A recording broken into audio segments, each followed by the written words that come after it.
Bulgaria, uh, Hungary, uh, Romania, Albania, and so on, the ruling hand in those nations, Germany was divided into East and West. And East,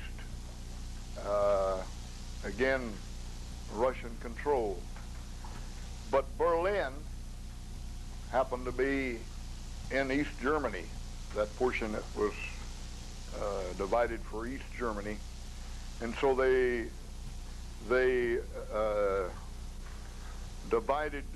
left Berlin to the Allies, but divided it up as well. And half of it went to the Russians. And then, let's see, the U.S., the French, and the British had the, you think what word to use, of the other half. And then overnight in the 60s was begun, or was put up the wall to literally serve, well, for the people of East Germany, to keep them in prison in one sense of the word.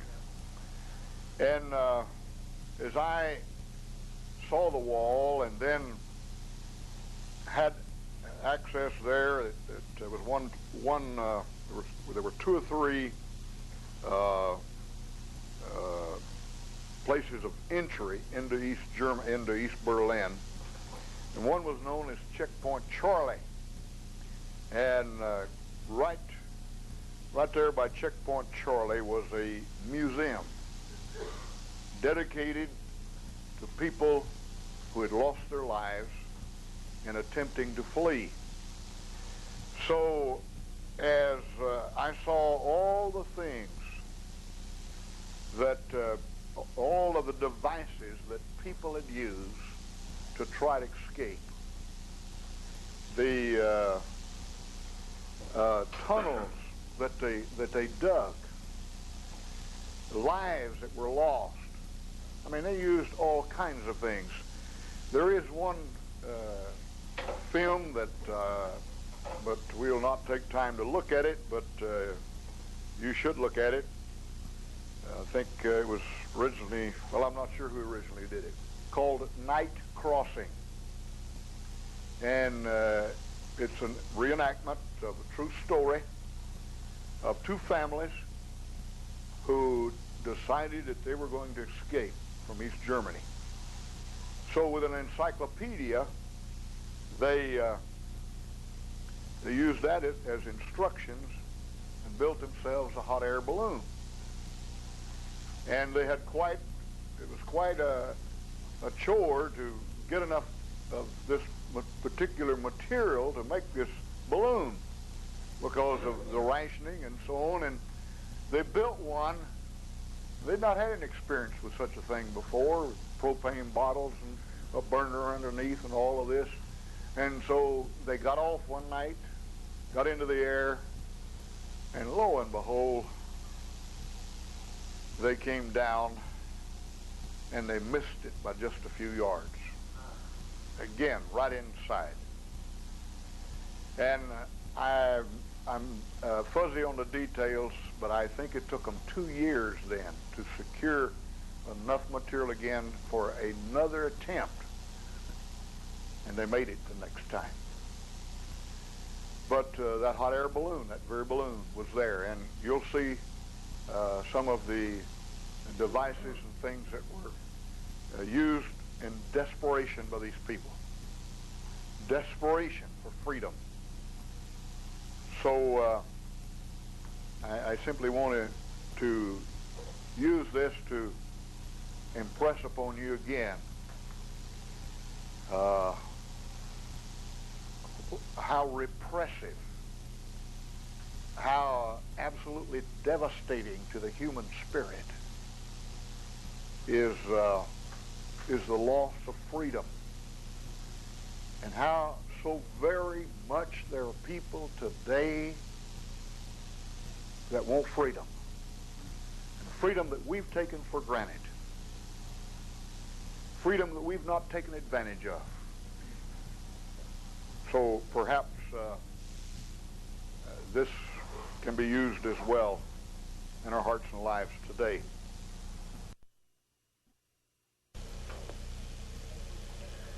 As a result of the Yalta Conference and the end of World War II, the country of Germany was divided.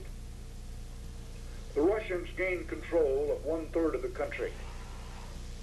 The city of Berlin, which was the capital before the fall of Germany, found itself 120 miles inside of Russian-occupied territory. The city was divided, and the eastern half was given to the Russians, while the western half of the city was given to the Allied powers. In 11 years' time, 4 million people fled or escaped from East Germany or Communist Germany to free Germany. As a result, on the 13th of August of 1961, the Communists began building a wall to prevent anyone else from going to the free world.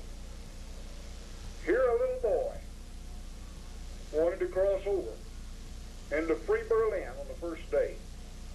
The guard had orders not to let anyone cross over.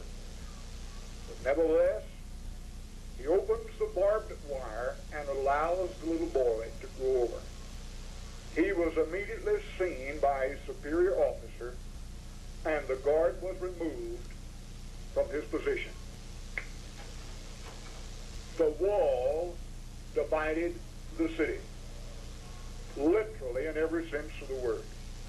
Thousands of families immediately were divided. Many fathers of family could not return to their homes from their work. Housewives who'd simply gone out to buy groceries found they could not return to their houses. Children at school could not get back to their homes or their parents. In the map, the white represents the wall and shows how the city of Berlin was divided by the communists. Immediately in East Berlin, the windows and houses that faced the wall or that were close to the wall were closed up with bricks. Without any previous warning, many had to surrender their houses and immediately move their furniture and their personal things out. The Prime Minister of Communist Germany, Walter Ulbricht, in an international press conference said, "No one has the intention of constructing a wall. The workers of our capital are occupied in the construction of living quarters, employing all their strength in this purpose." This announcement was put up as well by the side of the wall. Reporters from the free world tried to get up close to what was happening, and smoke bombs were set off so that they could not see the true circumstances. At the Brandenburg Gate in free Berlin, thousands gathered, and the police had to rope them off 100 yards back from the gate. The sign on the banner says, "Germany continues to be German." The Germans in both the East and the West still think of their country as one. Those in the West demonstrated for their countrymen in communist Germany. The communist soldiers entered into houses and apartments with bricklayers to close off the windows. Many people, when they understood what was happening, chose to jump from the windows. This elderly lady, 77 years of age, decided as well to go out the window. She hung there for 15 minutes. In her house, some communist officials tried to stop her. But finally, because of the crowd that had gathered on the free side, they let her go. Fortunately, everything worked out well for her as she fell on a tarp that was held by the crowd in free Berlin. Many husbands and fathers did the same thing. First of all, throwing their children out windows, then encouraging their wives to jump, and lastly, they themselves. 4 people died because of the falls. Many were seriously injured. One head of family, one man who, after throwing his 6-year-old son out and getting his wife out the window, after he jumped, injured his spinal column. But he said, it doesn't make any difference. I'd do it all over again if it was necessary. Houses were demolished to make way for the wall. In the beginning, it was possible for the divided families to gather on each side of the wall and to make signs to each other and to wave at each other. But this was not permitted for long. Boards, bricks, all types of obstructions were put up so that those in the east could not see over the wall. Then, many buildings and other famous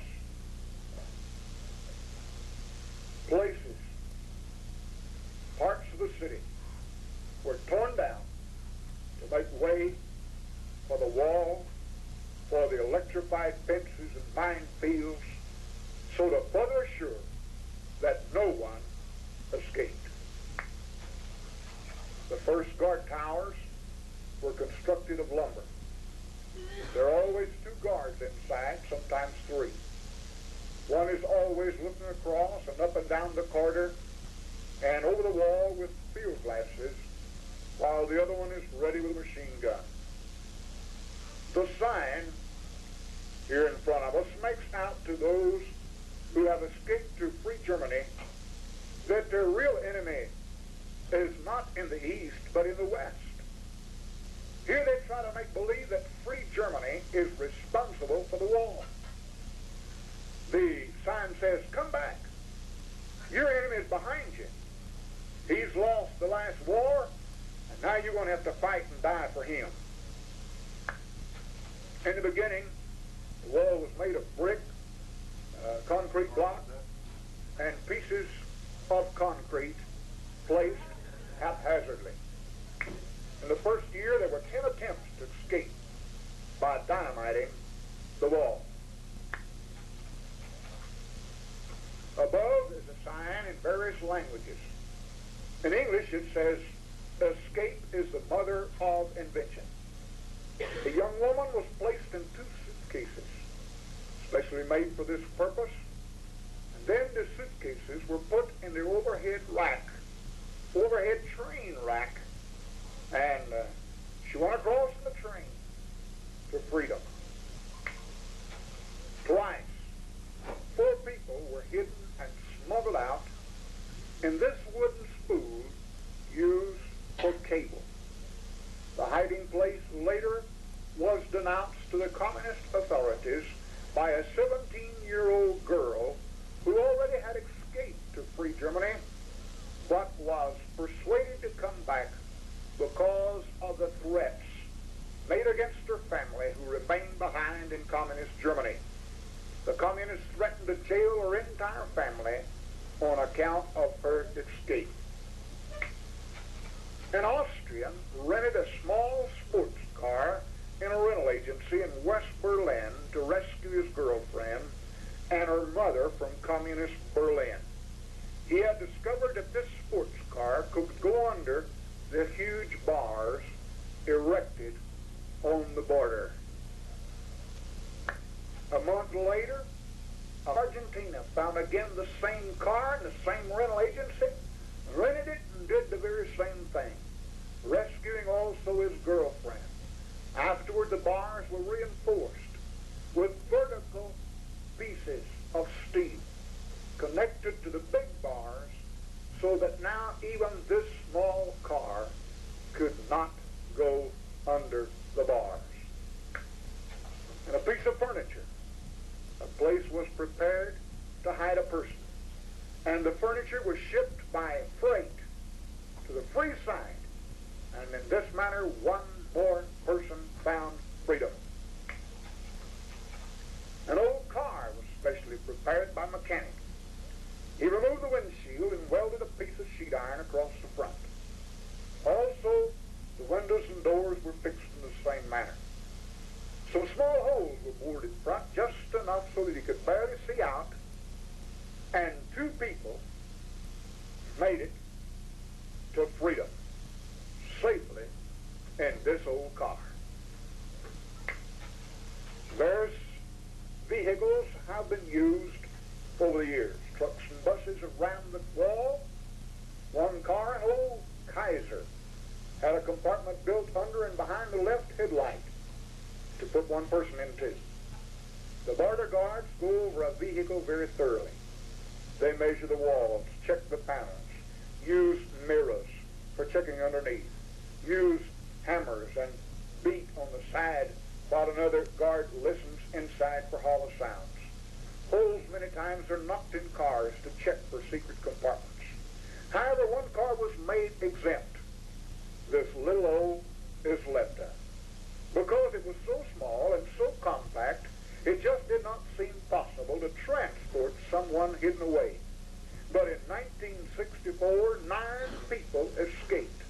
9 times this car went across the border carrying one person in a special compartment made possible by changing the place of the battery and the heater. On the 10th attempt, the car broke down and the place was discovered.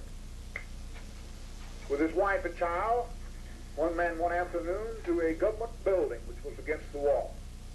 In his work, he had to go to the building quite often, and so knew something of the movement and the office hours there.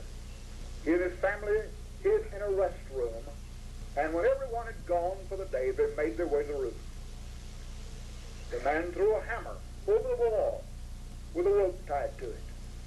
After making sure that the hammer was secured, he put a pulley on the rope that was fastened to the pulley a special harness. He placed his son in this harness and sent him down the rope by the pulley to the wall. After his son was safely over, he pulled the pulley back, put his wife in the harness in the same manner, and sent her down to the wall. And then lastly, he himself made it safely to the wall also. Here the next day, a communist soldier discovers the rope and picks it up. The original wall was put together with all types of materials without reinforcement. It was easy for cars and buses and trucks to ram the wall and many times escape in this manner. So many people were escaping that the communists had to build a stronger and better wall. The soldiers are building a new wall, 1 yard wide and 4 to 5 yards high. Behind the wall now there are concrete towers with guards 24 hours a day.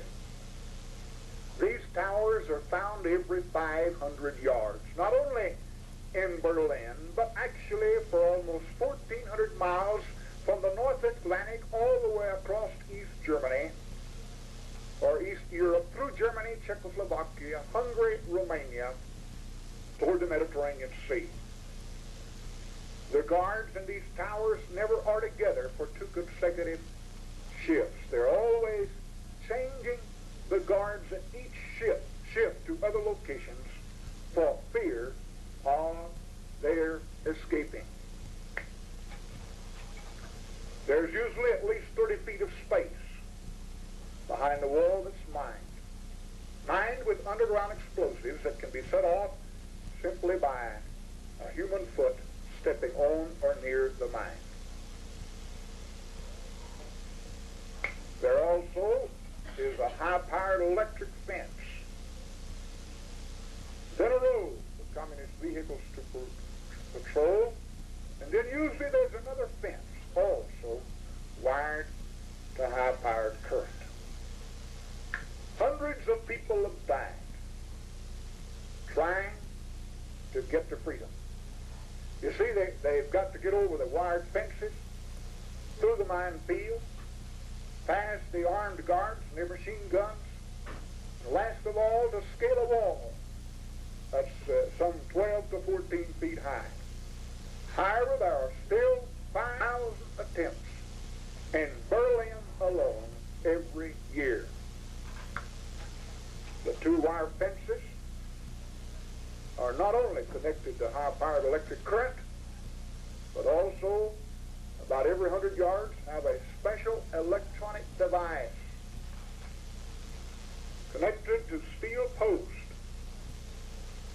And if anyone so much as touches one of the electric wires on this fence, an alarm sounds in the guard tower.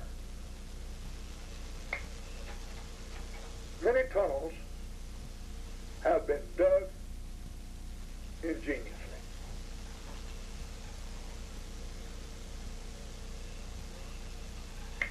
Here's a drawing of one that was only 28 yards from a guard installation. This building, there was a bakery that had to close down when the wall was built and the windows were bricked up. Many businesses were closed down when the wall was built. The owner put up a for rent sign, and Wolfgang Fischer came to rent the abandoned bakery. Wolfgang had helped many people escape using various means, including 3 tunnels. So he rented the old bakery with a plan to dig another tunnel. A hole 17 yards deep was dug. A vein of water was hit at 14 yards down, and the hole turned to a water well, almost, it seemed. It was necessary to seal off the water and at least partially close it off. It was also necessary to put some supports in the tunnel. The tunnel was only 34 inches high and about 40 inches wide and 144 yards long. It was not possible to make it bigger because of so much dirt that they had to get out and hide. To remove so much dirt and mud was an almost insurmountable task. With a wheelbarrow, the dirt finally was taken up to the main hole and the old abandoned bakery. The old bakery was soon full of dirt. These two people are not lovers. This is a wife of Wolfgang taking a worker to the old abandoned bakery because at the old bakery was so close to a guard installation and under constant surveillance, it was not possible for the workers to come and go.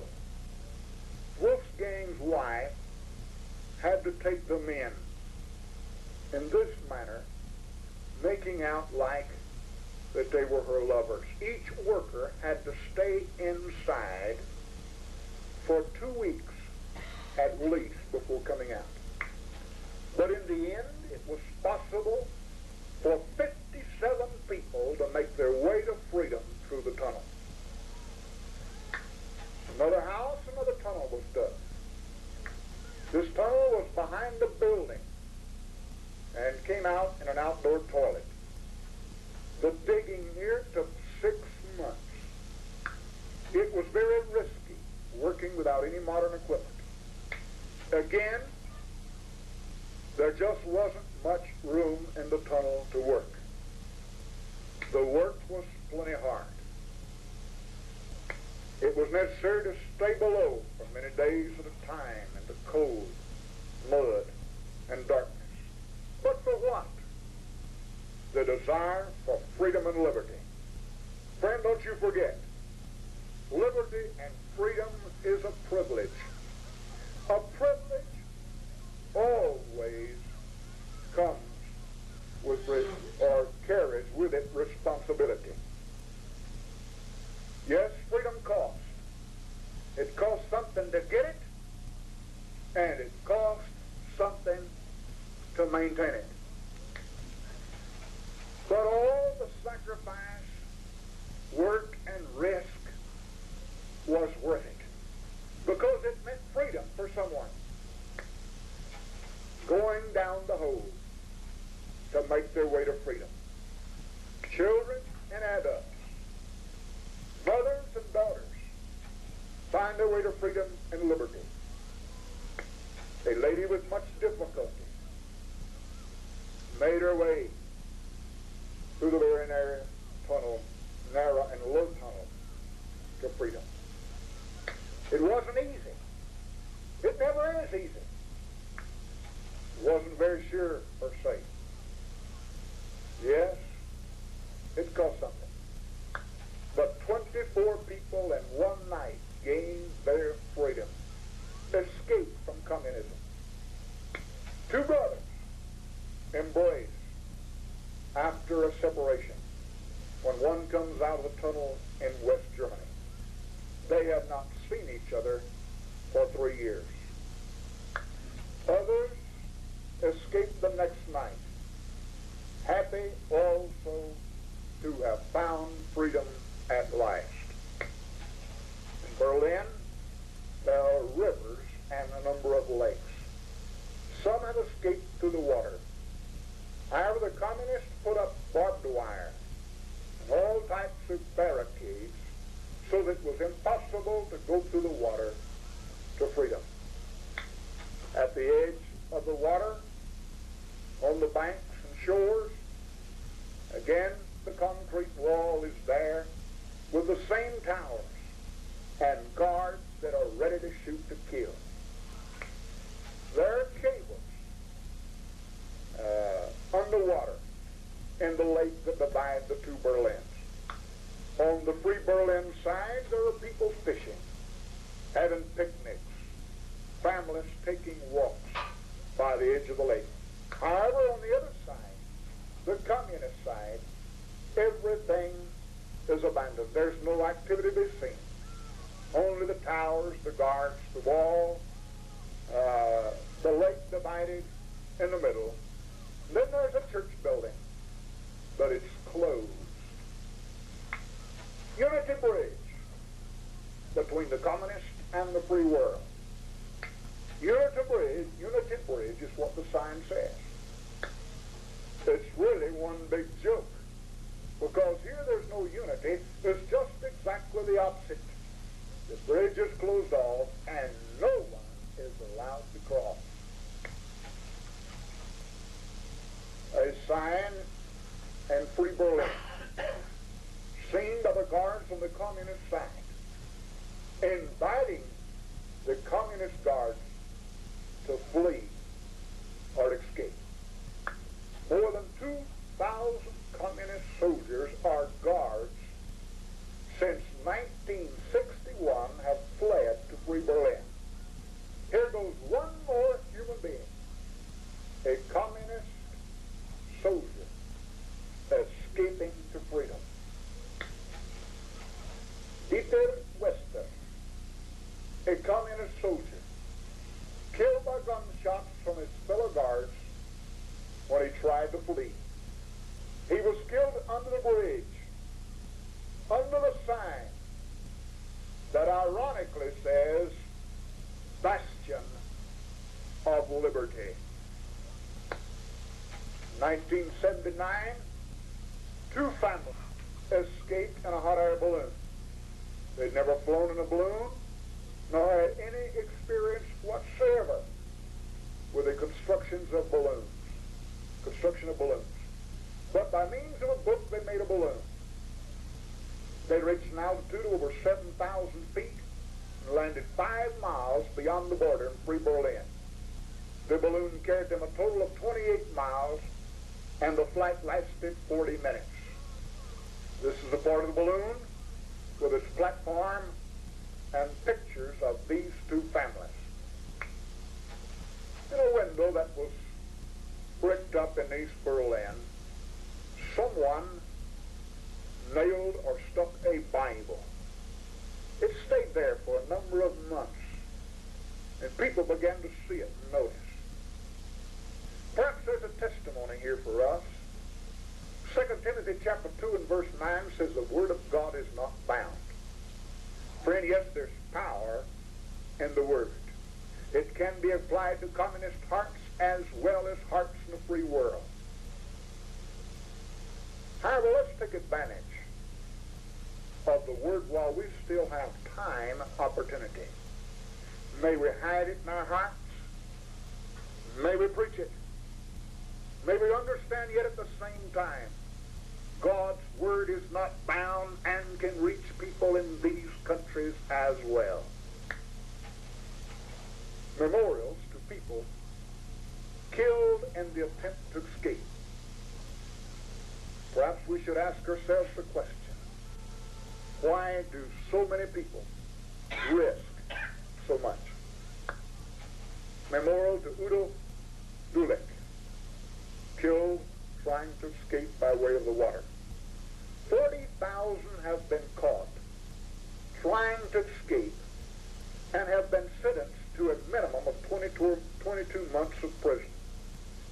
For someone who helps another to escape, and this can be a husband or a father, for example, who helps his own family to escape, the minimum sentence is 5 years if he's caught. For someone who organizes or plans an escape, for example, the tunnels, the sentence is life imprisonment. So why do so many people want to escape? Maybe we ought to ask ourselves the question, how much is our freedom worth to us? Do we appreciate our liberty? What are we doing to preserve freedom and liberty in our country? When we do not understand the meaning of freedom, we put it in danger. May we learn lessons from these people as to the via of freedom. Churches are closed in many communist countries. Families are divided. The purpose of this presentation is not to entertain you. In seeing true communism in practice, what's your reaction? If you can look on a nation literally in prison without your heart being touched, there's something wrong with you, Christian. You need to allow the Spirit of God to work in your heart. A totalitarian regime, atheism with all its consequences, concentration camps, mass murder, families destroyed, young people turned into brute beasts. If you can contemplate all this and not be touched, there's a need in your heart tonight. 1 million people in East Berlin, 16,800,000 in communist Germany, without liberty or freedom, without hope, the majority without the gospel of Jesus Christ. Persecution is growing for the Christians. Some Christians are in prison. Many pastors are in prison simply for preaching the truth. No written material whatsoever from the West is allowed in this country. Bibles are confiscated. Who's going to remember them now? The majority of us with liberty and freedom in this country cannot even live for Jesus Christ. We can only live for ourselves. We do not have time for the Lord to serve Him. We do not have time to read our Bibles. We just can't afford to tithe or, well, to really put God first in our lives now. then what shall we do? If we cannot live for him now with freedom and liberty and everything going our way, what shall we do when real persecution comes? And I'm here to tell you tonight that it is coming. You will not be exempt. And perhaps if you forget these people now, the day will come when no one will remember you. A mural painted on the side of a building. This represents the wall. And the people behind the wall were stretching out their hands, striving, searching, anxiously looking for freedom. Oh, Christian, how can we continue in our same indifferent way? It is no accident that you were born in a free country. God put you in America. He has a will and a plan for your life. Friend, if you're living for yourself, if you are the center of your little world, your life is in vain. It is true. Only what's done for Christ will truly last. All else is vanity of vanities. What are you living for? Why not surrender to Jesus Christ at this time? Why not unreservedly, wholeheartedly, completely, unconditionally surrender to the Lord Jesus Christ and allow him to accomplish his will and his purpose in your life?